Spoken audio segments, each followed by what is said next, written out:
ఇక పైకి మిత్రదేశం అని చెబుతూనే అమెరికా భారత్ మీద టారిఫ్లు విధిస్తోంది, ఆంక్షలు పెడతామని హెచ్చరిస్తోన్న పరిస్థితి. సో ఇక్కడ అమెరికా భారత్ల మధ్య సంబంధాలు నెమ్మదిగా బలహీనపడుతూ ఉన్నాయి.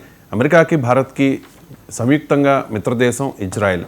సో నెతన్యాహు ఇప్పుడు మీడియేషన్ చేస్తే ట్రంప్ వింటారా? ఓకే, దీనికంటే ముందు ఇంకొక క్వశ్చన్ కూడా ఉందండి. ఇందాక నేను చెప్పింది ఏంటంటే హై అలర్ట్ అవ్వాలి. ఏది ఇండియా అనేది ఇప్పుడు చైనా అమెరికాలు రెండూ కలిసి భారత్ని చాలా తీవ్రమైన దాడి చేస్తున్నాయి. చాలా డేంజరస్ అండి. ఇక ఒక అసంతృప్తిగా ఇష్టం లేక చెప్పేస్తున్నా. ఏంటంటే ఇప్పుడు ఇండియా మీద చైనా అమెరికాలు ఇండివిజువల్గా కలిసికట్టుగా వెళ్ళి దాడి చేస్తే పరిస్థితి ఏంటి అంటే, మనం భారత ప్రధాని చాలా హై అలర్ట్ అయ్యాడు అని తెలుస్తుంది. నిన్న భారత ప్రధాని 2 పనులు చేశాడు. ఒకటి ఏంటంటే అర్జెంటుగా పుతిన్ని కాల్ చేయడం, పుతిన్తో చర్చలు జరిపారు, పుతిన్ని ఇండియాకి ఇన్వైట్ చేయడం, అజిత్ దోవాల్ రష్యాలో వాడడం, ఎస్ జయశంకర్ రష్యాలో వాడడం. అంటే పుతిన్కి ఇండియాకి మధ్య ఏదో అండర్స్టాండింగ్ ఉంది. ఎందుకు? చైనా అనేది పుతిన్కి కూడా శత్రువే. 1969లో ఇందాక నేను చెప్పినట్టు యుఎస్ఎస్ఆర్ విచ్ఛిన్నం వెనకాల చైనా ఉంది.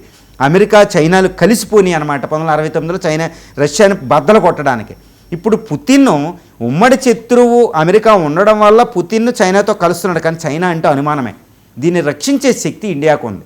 కాబట్టి ఇండియా రక్షణకి పుతిన్ వస్తున్నాడు అని తెలుస్తుంది. అందుకనే ఇండియా ఇబ్బందుల్లో ఉంది. టారిఫ్స్ ఇటు చైనా ఎత్తుగతల వల్ల వెంటనే మోడీ మన భారత ప్రధాని చాలా హై అలర్ట్ అయ్యి ఇటు చైనా అమెరికాలు పన్నాగాలు కనిపెట్టి ఆయన ఏం చేస్తున్నాడు, మోడీకి పుతిన్కి ఫోన్ చేయడం జరిగింది. పుతిన్ని ఇక్కడ ఇన్వైట్ చేయడం జరిగింది. పుతిన్ ఇక్కడికి వస్తున్నారు. అజిత్ దోవాల్ అక్కడికి వెళ్ళారు. అంటే ఇప్పుడు చైనా అమెరికా ఎత్తుగడలను పుతిన్ ద్వారా ఎలా అడ్డుకుంటారంటే, ఇక్కడ ఒక్క విషయం అండి. అమెరికా ఎందుకు టారిఫ్లు వేస్తుంది? ఒక లక్ష్యం రష్యా నుంచి ఆయిల్ తెచ్చుకోకుండా ఉండడం. రష్యా నుంచి ఆయిల్ తెచ్చుకోకపోతే మనలో ద్రవ్యోల్బణం పెరిగిపోతుంది, ఆర్థిక వ్యవస్థ చాలా దెబ్బతింటుంది అనమాట, చాలా పెద్ద ప్రమాదంలో. కాబట్టి ఇండియా రష్యాలు ఒక భారీ ఆయిల్ డీల్, దీర్ఘకాలికంగా ఆయిల్ డీల్ కుదుర్చుకుంటే అమెరికాని మనం అడ్డుకోగలుగుతాం, చైనాని అడ్డుకోగలుగుతాం. భారత ఆర్థిక ప్రగతి రథచక్రం ప్రపంచంలో అత్యధిక వృద్ధిని అలాగే మనం మెయింటైన్ చేయగలుగుతాం, సస్టైన్ చేయగలుగుతాం. అది పెద్దది. ఒకవేళ పాకిస్తాన్ని మళ్ళీ ఎగదోసి అసిమ్మునీర్ని ఎగదోసి అమెరికా ఇటు చైనాలు విడివిడిగా లేదా కలిసికట్టుగా అసిమ్మునీర్ని ఎగదోసి భారత్ పాక్ల మధ్య మళ్ళీ యుద్ధం అంటూ వచ్చి చేస్తే చైనా అమెరికాలు కూడా పాకిస్తాన్కి సపోర్ట్ చేస్తే ఇండైరెక్ట్గా ఇప్పుడు మనం చూస్తున్నాం. మరి ఇలాంటి పరిస్థితులు ఇండియా ఎదుర్కోగలదా? ఎదుర్కోగలదు. కానీ ఆర్థిక వ్యవస్థను పణంగా పెట్టాలి. అంటే తెలివైనది ఒకటి ఉంటుంది అనమాట. యుద్ధాన్ని శత్రువుని యుద్ధం రాకుండానే అడ్డుకోగలగాలి. అందుకనే మన దగ్గర ఒకటి ఉంది. పుతిన్ హెల్ప్ చేస్తే, పుతిన్ మన సహాయం చేస్తే ఇటు చైనా అమెరికా ఎత్తుగడలను ఒకేసారి ఎదుర్కోవచ్చు. ఎందుకంటే రష్యాకి అవసరం ఏంటి? ఆయిల్ డీల్ కుదుర్చుకుంటే దానికి డబ్బులు ఇవ్వచ్చు, $40 బిలియన్. సో కాబట్టి అది యుద్ధం చేయగలిగితే అది నిలబడగలిగింది. ఆర్థిక వ్యవస్థ అస్తవ్యస్తం అయిపోయింది కాబట్టి రష్యాకి. సో భారత్ ఇలా హెల్ప్ చేస్తే, భారత్కి అది ఆయిల్ ఇస్తే మనం అమెరికా గొడవ ఉండదు, చైనా గొడవ ఉండదు. నెంబర్ 1. కాబట్టి దీర్ఘకాలిక ఆయిల్ డీల్ కుదరవచ్చు. పుతిన్ భారతదేశం వచ్చినప్పటికీ ఈ లోపు అయిపోతుంది. అందుకని అజిత్ దోవాల్ మిషన్ రష్యా వెళ్ళడం అంటే సామాన్యం కాదు. అజిత్ దోవాల్ అంటే ప్రైమ్ మినిస్టర్ స్వయంగా వెళ్ళినట్టే, అది గుర్తుపెట్టుకోవాలి. అజిత్ దోవాల్తో పుతిన్ మీట్ అయ్యారు. మధ్యలో విదేశాంగ మంత్రి కూడా కాదండి. అజిత్ దోవాల్తో పుతిన్ అంటే సీక్రెట్ డిస్కషన్ జరిగింది. వెంటనే మోడీ ఫోన్ చేయడం జరిగింది. ఆయిల్ డీల్, బిగ్ డీల్ కుదరబోతుంది దీర్ఘకాలంగా, ఒక 20-25 సంవత్సరాలకి. సో ఆర్థిక ప్రగతి గుర్తుకు వెళ్తుంది, ద్రవ్యోల్బణం ఉండదు, ఆర్థికంగా వృద్ధి ఉంటుంది. రెండో పెద్ద విషయం ఏంటంటే, ఇప్పుడు పాకిస్తాన్ మళ్ళీ రెచ్చిపోతే, చైనా ఆయుధాలు దానికి వస్తే మరి భారత్ యుద్ధం రాకుండానే యుద్ధాన్ని అడ్డుకోవాలి, అటు పాకిస్తాన్, ఇటు చైనాని, అమెరికాని. అందువల్ల ఏంటి, రష్యా దగ్గరున్న కొన్ని ఆయుధాలు మనకు అర్జెంటు. అందులో ఏంటి, 5th జనరేషన్ ఫైటర్ Su-57. దీనికి నిన్నటి జరిగింది ఏంటంటే, ఈ Su-57కి జిర్కాన్ అనే ఒక హైపర్సోనిక్ మిసైల్ని పెట్టడం జరిగింది. అది మనం గుర్తుపెట్టుకోవాలి. అది రెండోది న్యూక్లియర్ మిసైల్ KH-102 అనే దాన్ని కూడా దానికి ఫిట్ చేశారు. అంటే అమెరికాలో ఉన్న F-35 బాంబర్ ఏది కూడా రష్యా ముందు నిలవదు. ఇప్పుడు ఆ Su-57ని మనం ఇంపోర్ట్ చేసుకుంటున్నాం, అమెరికా యొక్క F-35ని పక్కన పెట్టి. సో రష్యా ఆల్రెడీ ఆఫర్ చేసింది, టెక్నాలజీ కూడా ఇస్తానంది. అది మనకు వస్తే చైనా అమెరికాలు పాకిస్తాన్ రెచ్చగొట్టిన యుద్ధానికి రాలేవు. నెంబర్ 1. రెండోది Tu-160M బాంబర్ ఒకటి వస్తే ఇటు చైనా ఇటు అమెరికాలు ప్రోద్బలం వచ్చినా, చైనా పాకిస్తాన్ కలిసి వచ్చినా భారత్ మీదకి రాలేవు. కాబట్టి ఇండియా ముందున్నది యుద్ధం రాకుండా ఆపాలి, శత్రువును భయపెట్టాలి, ఆయిల్ అనేది పుష్కలంగా నిరాకంఠంగా మన దగ్గరికి వస్తూనే ఉండాలి, అన్ఇంటరప్టెడ్లీ. సో ఈ రెండింటికి మనకు ఆయుధం రష్యా.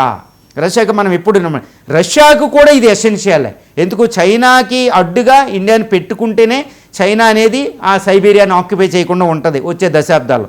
సో ఇండియాని స్ట్రెంగ్తన్ చేస్తే, ఇండియా నుంచి డబ్బు తీసుకుంటుంది, పుతిన్ని ఆపగలిగిద్ది, అక్కడ ఉక్రెయిన్ యుద్ధం చేయగలిగిద్ది, ఆయుధాలను అమ్ముకోగలిగిద్ది. రష్యా ఇండియా చాలా ఒక అద్భుతం అనమాట. అంటే ఏంటి, రష్యా ఇండియా ఒకదానికొకటి వచ్చి ఒక అద్భుతంగా ఈరోజు మోడీ అర్జెంటుగా పుతిన్ కాల్ చేయడం, పుతిన్ రిఫ్లెక్ట్ అవ్వడం, పుతిన్ మాట్లాడడం, అజిత్ దోవల్తో మాట్లాడడం, వెంటనే ఒక ప్రోటోకాల్ మీద సంతకం పెట్టడం వెంటనే జరిగిపోయినాయండి. కానీ అందువల్లే రష్యా ఇండియాని స్ట్రెంగ్తన్ చేస్తే, ఇండియా రష్యాని స్ట్రెంగ్తన్ చేస్తే, ఇటు చైనా అమెరికా ఎత్తుగడలు విడివిడిగా కలిసికట్టుగా వచ్చిన, ఇటు పాకిస్తాన్ అసిమ్మునీరు వచ్చిన, ఇప్పుడు రష్యా ఆయుధాలు తిరుగులేని ఆయుధాలే భారత్కి యుద్ధం రాకుండా యుద్ధాన్ని శత్రువుని భయపెట్టవచ్చు, ఆయిల్ డీల్. సో ఒక అద్భుతం. అంటే ఏంటి, మోడీ గవర్నమెంట్ హై అలర్ట్ అయ్యింది. చైనా ఎత్తుగడలు చూస్తుంది, అమెరికా ఎత్తుగడలు చూస్తుంది, వెళ్ళి ఎత్తుగడలు చూస్తుంది. కాబట్టి చాలా జాగ్రత్తగా మోడీ డిప్లొమసీ చేస్తున్నారు. ఒక అద్భుతమైన డిప్లొమసీ. ఇండియాది నిష్ణాతురాలు ఈ విషయంలో అని చెప్పొచ్చు. సో ఇండియా తనకు తాను రక్షించుకోవాల్సిన సమయం వచ్చింది. ఎవరి మీద ఆధారపడకుండా స్వావలంబన సాధించాలి, స్వదేశీ సంపాదించాలి. కానీ రష్యాని మనం రక్షించాలి. కాబట్టి చూసారా, రష్యాకి మళ్ళీ రుణపడి ఉండబోతున్నాం అనేది మనకి ఇక్కడ సుస్పష్టంగా అర్థమవుతుంది. ఎంజీరావు గారు, ఒక పక్క అమెరికా ఆర్థికంగా భారత్ను ఇబ్బంది పెట్టే ప్రత్యక్ష చర్యలు, మరోపక్క చైనా తెర వెనుక ఈ సరిహద్దు వివాదాలు, ఇవన్నీ అంటే తెర వెనుక కుట్రలు. అంటే మామూలుగా అమెరికా చైనా ఈ రెండు కూడా శత్రు దేశాలు కదా. సో ఈ రెండు శత్రు దేశాలు కలిసి భారత్ మీద కక్ష తీర్చుకోవడానికి కలవడాన్ని ఏ రకంగా చూడాలి? ఇది భారత్కి ఇబ్బందికర పరిస్థితి కాదా? ఎస్ అండి. ఇప్పుడు అమెరికా చైనాలు వాటి ఉమ్మడి లక్ష్యం భారత్ని నాశనం చేయడం. మీకు ఇక్కడ ఒకటే చెప్పదలిచాను, చైనా అమెరికా కంటే ఎక్కువగా శత్రు దేశంగా ఎవరు చూస్తుంది అంటే ఇండియానే చూస్తుంది. ఎందుకంటే ఇండియా అమెరికా ఆధిపత్యం అనేది తగ్గుతుంది, ఇంకా అమెరికా శాచ్యురేటెడ్ లెవెల్కి వెళ్ళిపోయింది. కాబట్టి ఇంకా అది ఏం చేసే పరిస్థితి లేదు. ఇక నుంచి వృద్ధి ఇప్పుడు $20 ట్రిలియన్ ఎకానమీ తగ్గుతూనే ఉంటుందండి, అది ఏమీ ఉండదు.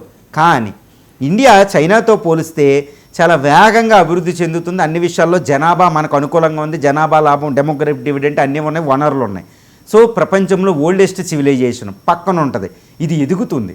కాబట్టి అమెరికా అనేది ఇంకా ఉండదు 2-3 దశాబ్దాల్లో. కానీ ఇండియా అనేది చాలా పవర్ఫుల్ అయిపోతుంది. కాబట్టి చైనాకి పెద్ద శత్రువు ఎవరంటే ఇండియానే. కమ్యూనిస్టు చైనా చాలా డేంజరస్.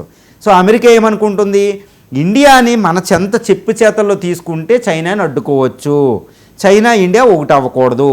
సో వీళ్ళిద్దరికి ఉమ్మడి శత్రువు ఇండియా అయిపోయింది ఒక రకంగా. కాబట్టి అవి రెండు ఉమ్మడిగా మన మీద అటాక్ చేయడానికి ట్రై చేస్తున్నాయి. చాలా డేంజరస్గా ఉన్నాం. కాబట్టి మనం ఇండియాకి ఈ విషయం పూర్తిగా అవగాహన ఉంది. కాబట్టి ఇటు చైనాని నమ్మలేని పరిస్థితి, అటు అమెరికాను నమ్మలేని పరిస్థితి. ఈ రెండు ఇండివిజువల్గా కలిసికట్టుగా భారతదేశం మీద వాళ్ళు దాడి చేస్తున్నారు. దౌత్య నీతిని, ఆర్థిక నీతిని ఉపయోగిస్తున్నారు, మిలిటరీ నీతిని ఉపయోగిస్తున్నారు, చాలా కుట్రలు కుతంత్రాలు చేస్తున్నారు. దీని నుంచి బయటపడాలంటే ఇండియా చాలా హై అలర్ట్గా, ఇందాక నేను చెప్పినట్టు ఆయుధ పరంగా, మిలిటరీ పరంగా కొట్టగలిగి ఉండాలి. చైనా వచ్చినా అమెరికా మీద సూర్య మిసైల్ వేసేటట్టు ఉండాలి. అవసరమైతే SU-57 బాంబర్ దాన్ని తెచ్చుకోవాలి. 5th జనరేషన్ ఫైటర్ నామకాన్ని తయారు చేయాలి. ఈ TU బాంబర్ తెచ్చుకోవాలి, సూర్య మిసైల్ చేసి వాషింగ్టన్ కొట్టగలిగే శక్తి మనకు ఉన్నప్పుడే వాళ్ళు మాట వింటారండి.